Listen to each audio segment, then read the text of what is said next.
Hey guys, welcome to my home office. You guys are learning a lot about me right now. You guys are learning that I love books, that I love music, and that I love cars and my dog. And I don't know if you can see that elephant, but that's for the University of Alabama. Roll Tide. Another thing about me is that one of my favorite things about every morning is I wake up around 6 a.m. or so. I go downstairs, I start making my cup of coffee, and the way that the routes work in my neighborhood, just about every morning I get one of these on my doorstep, whether it's a box or a bag or whatever. It's like Christmas every morning, except instead of exciting things, it's typically things to put in my pantry, or just little tools that we need for being parents or whatever. So kind of a not fun Christmas, but it's and then every morning, not just a nugget and a product just waiting for me on my doorstep, but there's usually also some nugget of information from the news or whatever that I'm supposed to have learned about from last night or the day before that I get caught up on, social media, things like that, so that I can just, get to the word. But here's the thing. Those things, all that information, it can distract us, can it?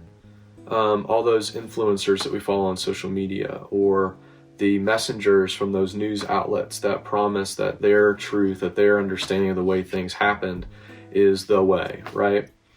We find out every day that people that we've put our trust in are failing us, and they're dropping like flies, it seems like. And it can be defeating.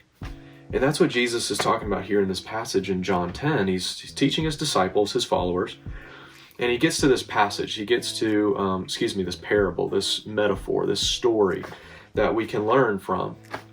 And he talks about the difference between a good shepherd and basically a bad shepherd. A shepherd being someone who is guiding their sheep.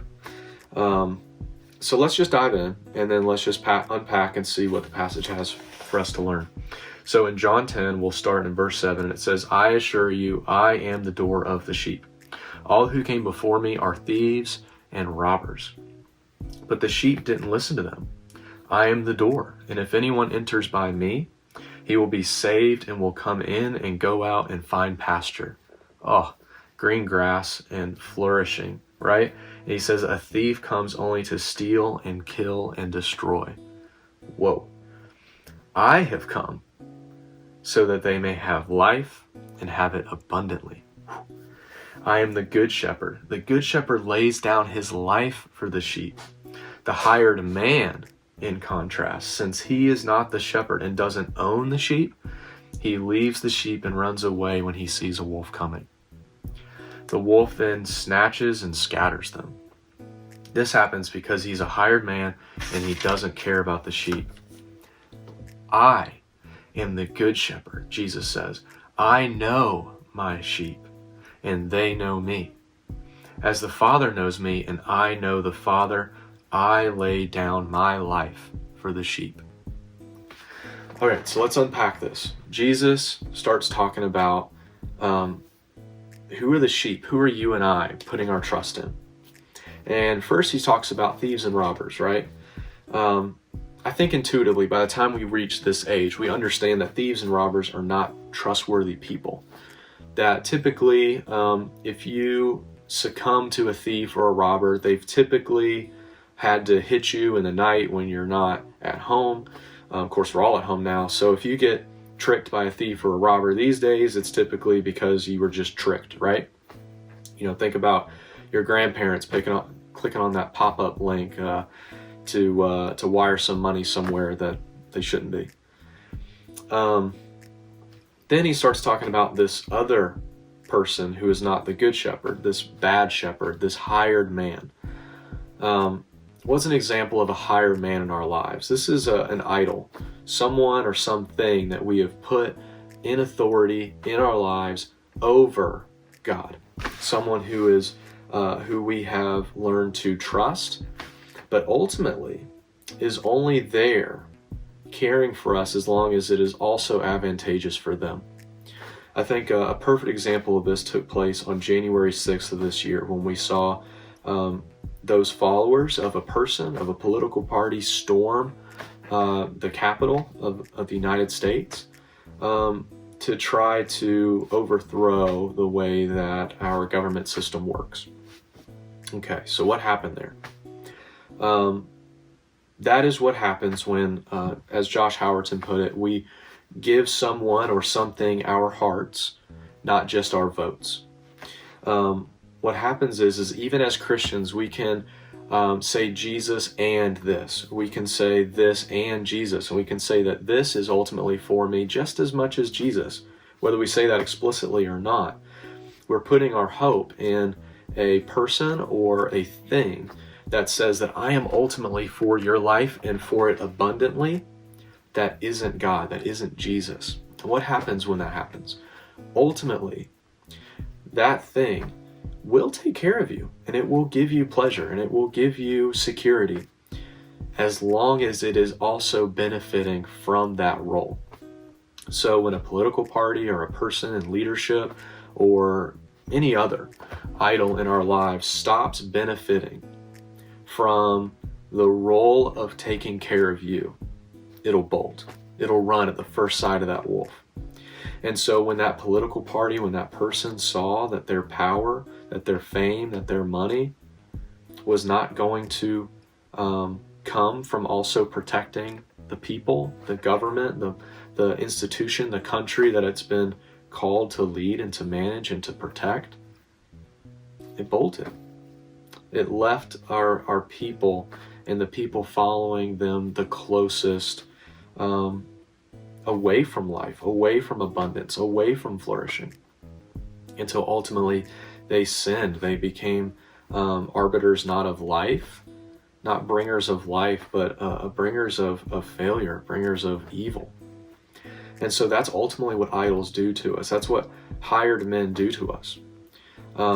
The scary part about hired men as opposed to thieves and robbers is that we inherently understand that thieves and robbers are not trustworthy, but hired men, idols in our lives that look trustworthy, that look beneficial, we put our trust in until the moment the rug gets pulled out from under us and we're left wondering what happened. And now that can be a secret sin. It could be cheating in school. It can be pornography. It can be following an influence from a forum or a Facebook group, or a page that a group of people who are propagating, that are pushing some agenda that isn't for the ultimate life and flourishing of other people, to lead people to Jesus. Ultimately, those things lead us to sin, to evil, a false sense of security, or even de-dignifying ourselves and others. What about public idols like influencers and news sites and things like that, who ultimately say, hey, my way of life, my products that I use, my brand will ultimately lead you to heaven on earth, to wisdom that is beyond other people. Now, those things are there for advertiser money, for fame, and for power. And so ultimately those things will lead us high and dry. One of the leading causes of credit card debt among young adults is because they're paying for things that they can't afford, like trips and products that influences are claiming that is going to bring them life and life abundant. But ultimately Jesus says, only I do that. So let's talk about that. Let's talk about the Good Shepherd. What's the difference? The Good Shepherd says, not only do I own my sheep, not only do I create and have authority over them, but he says that my sheep know me and I know my sheep the way that I know the Father. So let's unpack that. Jesus was in the beginning with God, creating you and me and everything around us. And so ultimately he has authority over it.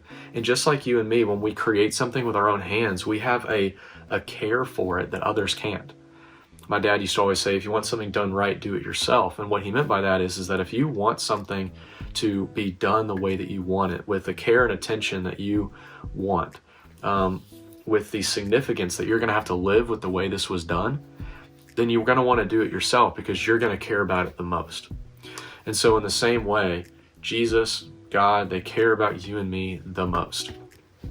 And on top of that, Jesus knows the breadth, the depth, the power of God's love for us, that he really and truly wants life and life abundant, because he experienced that since the beginning of time. Jesus and God have a love that only you and I are attempting to understand.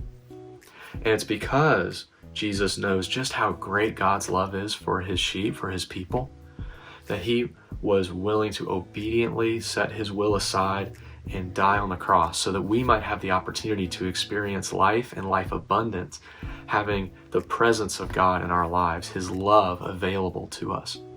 And so in the same way, we can know just a glimpse, an overwhelming glimpse of Jesus' love for us and his sacrifice. And in the same way, you and I are called to sacrifice those idols, those thieves, those robbers, and those hired men in our lives, so that we can ultimately shepherd others to experience the love of Jesus.